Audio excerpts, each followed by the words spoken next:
Halo semuanya, pada kesempatan kali ini saya akan menerangkan materi tentang merancang kemasan. Ini adalah materi yang terakhir kali saya berikan sebelum mahasiswa akan saya beri tugas membuat mini project. Hal apa saja yang harus dipertimbangkan dalam merancang kemasan makanan? Oke, yang paling penting dan utama, kemasan pangan harus memenuhi sifat food safety atau keamanan pangan. Kemasan makanan yang aman itu ada 4 syarat. Yang pertama, tidak mengandung senyawa berbahaya. Yang kedua, bebas dari kandungan bakteri, karena ada bakteri patogen juga ya. Kemudian harus ramah lingkungan. Ini sekarang menjadi poin penting. Dan yang terakhir, bebas dari kandungan bakteri. Nah, yang pertama, tidak mengandung senyawa berbahaya. Jadi, kemasan harus tidak bersifat inert atau dia mudah bereaksi dengan kemasan begitu. Saya beri contoh beberapa kemasan yang berbahaya itu styrofoam, benzen. Kenapa styrofoam berbahaya? Karena dia dibuat dari bahan yang namanya stiren. Nah, apalagi untuk makanan yang dia itu panas, dimasukkan ke dalam styrofoam dalam suhu tinggi, nah dia akan menjadi senyawa yang toksik. Kemudian, bebas dari kandungan bakteri. Nah, artinya adalah apalagi untuk kertas-kertas daur ulang ya. Kertas daur ulang yang diambil dari misalkan sudah dibuang di tempat sampah kemudian diambil, dia harus bebas dari kandungan bakteri. Nah, yang penting lagi sekarang karena sudah banyak isu tentang mikroplastik, tentu saja kemasan harus ramah lingkungan. Dia mudah terurai. Sekarang yang sedang tren itu bahan virgin fiber. Nah, itu bisa mudah diurai oleh lingkungan.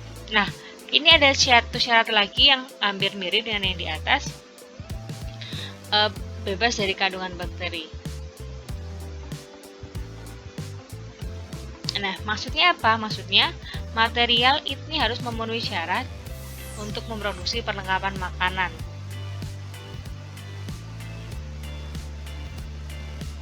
Sehingga dia bebas dari serangan bakteri dari luar. Yang kedua, yang harus dipertimbangkan adalah efektivitas. Bahan kemasan harus disesuaikan dengan sifat dan kebutuhan produk yang dikemas. Sekarang di sini saya beri dua contoh, sebelah kiri dan sebelah kanan.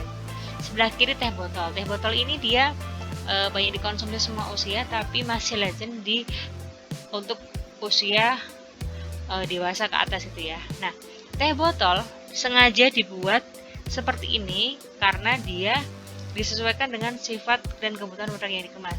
Sementara sebelah kanan itu bentuknya seperti tabung gas ya. Nah, itu diperuntukkan untuk anak muda begitu. Jadi dia disesuaikan dengan sifat produknya dan kebutuhan produk yang dikemas. Next, unik. Nah, kita bisa membuat makanan unik, tapi yang harus digarisbawahi adalah jangan merepotkan konsumen. Kalau bisa unik tapi dia memudahkan konsumen. Selain itu, mudah dalam apa? Pertama, bisa dalam transportasi. Misalkan membuat kemasan yang bentuknya diagonal sehingga dia sulit ditata, nah itu jujur akan mempersulit transportasi. Oke, ini saya beri contoh snack yang dia sangat unik kemasannya. Dia mempermudah konsumen untuk mengambil sampel. Gitu. Next, target pasar. Di sini saya memberikan dua contoh, yang kiri adalah Kinder Joy, yang kanan adalah biskuit Roma. Oke. Pertama, kita lihat dari desainnya dulu. Kinder Joy desainnya bentuknya telur. Oke. Yang mana harganya cukup mahal ya dibandingkan dengan roti Roma yang sangat sederhana. Kita harus menentukan siapa target pasar kita. Oh, anak-anak. Berarti bagaimana kita membuat bentuk yang dia disukai anak-anak. Oh, orang tua. Oh, berarti kita membuat desain yang dia itu menarik perhatian dan dia mudah untuk misalkan dibuka. Biskuit Roma itu kan sangat mudah dibuka ya, dan warnanya merah menyala gitu. Warna merah itu menurut psikologis akan membuat seseorang menjadi lapar dan bersemangat untuk makan. Sementara Kinder Joy itu isinya apa sih? Coklat sekecil kelereng gitu ya, tapi dia dibentuk dengan sangat unik, yaitu telur, dimana dia akan mudah diingat anak-anak, bahkan usia 2 tahun dia sudah bisa memahami bentuk Kinder Joy. Dia akan mengingat, oh itu adalah produk yang aku suka, misalkan gitu. Sama seperti roti Roma, kalau nggak Roma nggak mau gitu ya. Nah itu kenapa? Karena dia didesain memang sesuai dengan target pasar yang akan dituju. Nah, yang penting adalah harga kemasan. Sudah saya pernah jelaskan, salah satu fungsi pengemas adalah untuk ekonomi. Kemasan bisa meningkatkan harga jual, tapi juga bisa meningkatkan biaya produksi. Ini yang harus digarisbawahi. Pertama, kita harus menentukan jenis kemasan dan berapa harganya. Apakah terlalu membebani biaya produksi? Jika iya, dan ternyata kita tidak mampu untuk membuat harga itu menjadi naik terlalu tinggi, nah itu menjadi masalah. Misal, ini saya beri kasih contoh gardus gimbal, ini makanan khas Boyolali ya.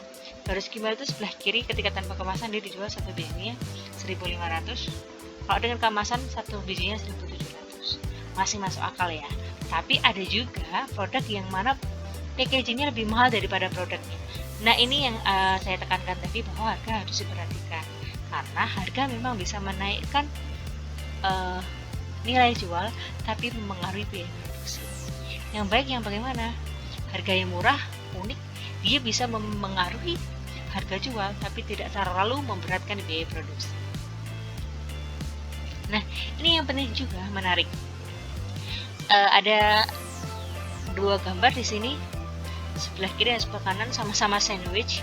Yang kiri hanya dibentuk plastik biasa, yang kanan tentunya sangat unik. Dia mengusung eco-friendly gitu ya, kemudian dibungkus dengan kardus. Ada kacanya, seperti kaca plastik yang memperlihatkan isi dari kardus tersebut sehingga menggugah selera konsumen. Nah ini sangat menarik. Next, ini juga penting juga, desain ergonomis. Nah, botol minum itu dibentuk sedemikian rupa. Misalkan kalian minum air mineral, kenapa sih harus ada garis-garisnya itu di atas? Kenapa bentuknya harus langsing? Nah itu sebenarnya mereka ingin membuat konsumen itu nyaman saat minum. Oke, botolnya tidak licin, mudah digunakan ketika ingin mengkonsumsi. Nah itu namanya desain ergonomis. Oke, di sini saya memberikan contoh di air mineral, dan sebelah kanan ada galon. Galon itu kan susah ya, mengangkat galon. Nah di sini sudah ada